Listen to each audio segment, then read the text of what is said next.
Olha, a curiosidade em torno dos OVNIs, né, os objetos voadores não identificados, atinge, se não todas as pessoas, uma grande maioria.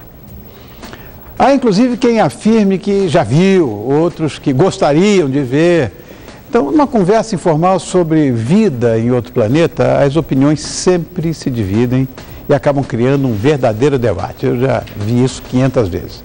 Agora, acho instigante. Você também não acha? Pois é, esse é o tema de Histórias Curiosas desta noite.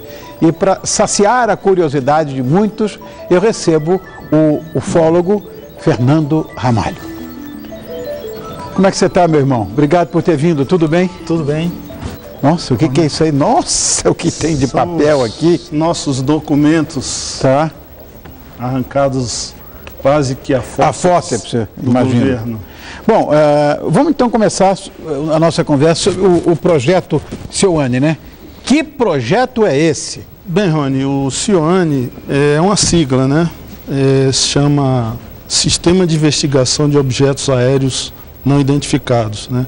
É uma forma que a aeronáutica encontrou para descrever um processo, né, de estudo, de averiguação, coleta de dados dessas ocorrências que ocorriam no Brasil inteiro. Então o CIOANI era distribuído numa gama de centros, né, que tinham o Brasil inteiro, que coletavam esses dados, né, com um rigor científico extremo, coisa de militar, né, feito pela aeronáutica.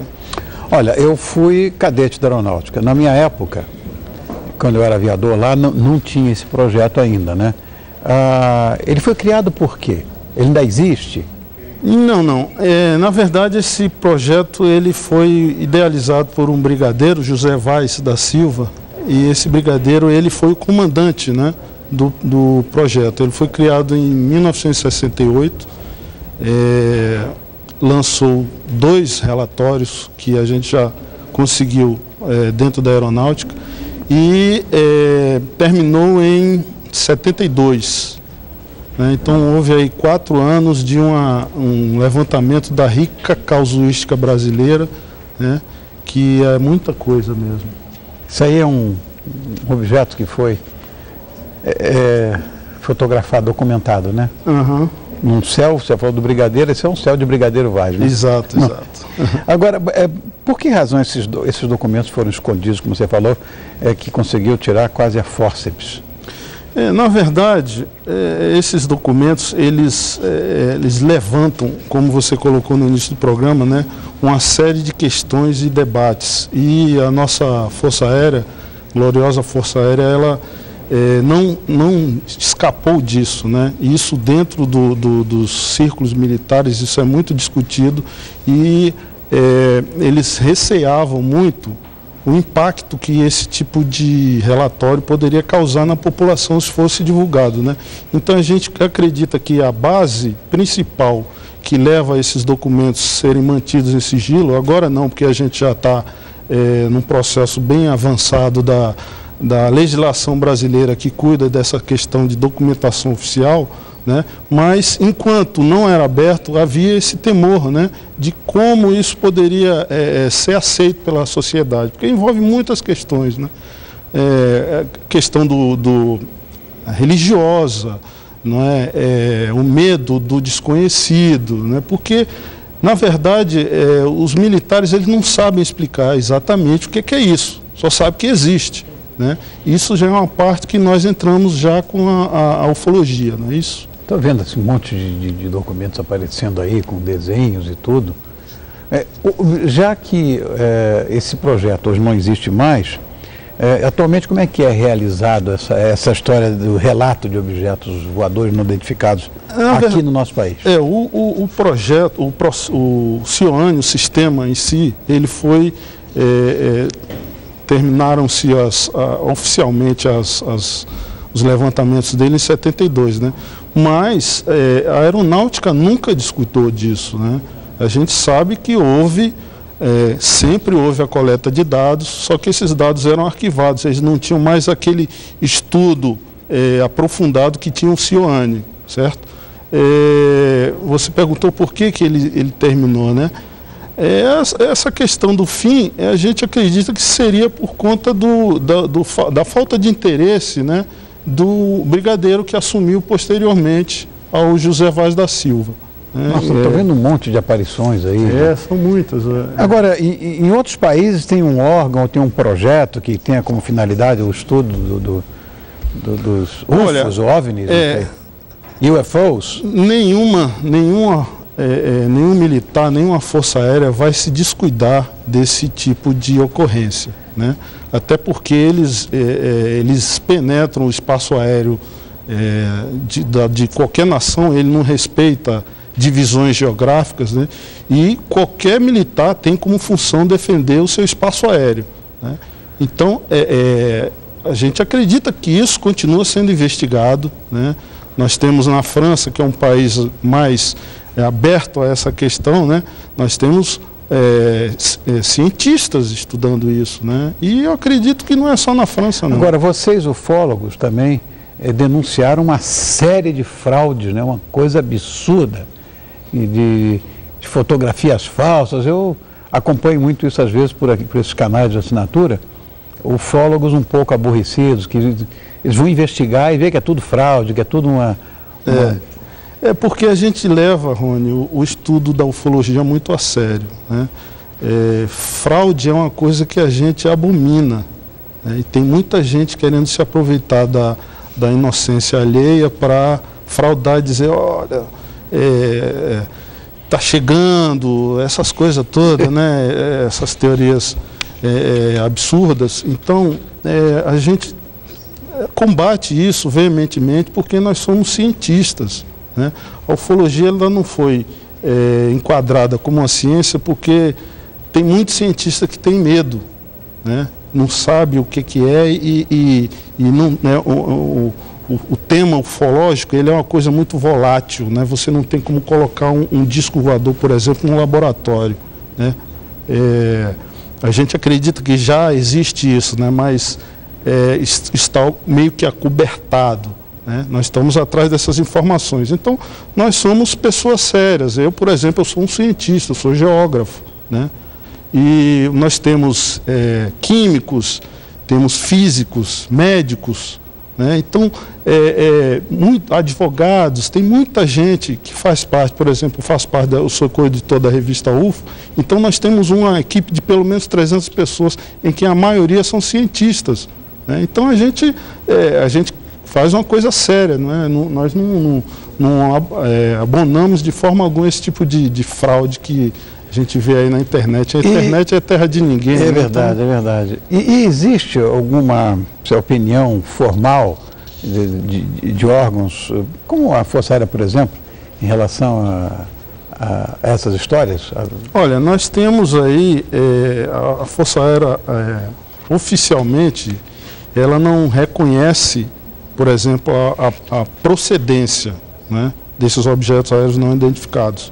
Mas nós temos nos documentos que nós conseguimos que a Força Aérea enviasse para o Arquivo Nacional, por enquanto está em Brasília só, mas isso o Arquivo Nacional deve liberar, a gente já tem essa papelada toda no site da nossa revista, mas o que a gente pensa é que existem dados consistentes nessa documentação, né, que levam a crer que esses objetos eles são de tecnologia super avançada, né, e não se sabe a procedência e que são algum relatório, por exemplo, da Noite Oficial dos UFOs, que a gente apelidou, né, ele traz que os objetos que foram seguidos por vetores, quando a gente fala vetores, né, você conhece, são aviões a jatos, eles eram inteligentes, né? Os caças foram atrás porque eles apresentavam manobras inteligentes e completamente fora dos nossos conhecimentos físicos, né? Então você já tem inteligência por trás do fenômeno, alta tecnologia, né? Só falta você identificar qual é a origem, né? A gente, juntando essa papelada toda, ufologia é um quebra-cabeça, juntando vários casos, então a gente tem plena certeza, isso a maioria dos ufólogos, eu me incluo nessa maioria, que esse fenômeno tem origem inteligente extraterrestre. Extraterrestre. Por definição, é uma coisa que não é daqui, pela sua tecnologia e porque tem inteligência. Então, por definição, se não é daqui, só pode ser extraterrestre. Poderia até eventualmente ser daqui, de repente alguém descobre aí como entrar na quarta dimensão, sei lá. Sim.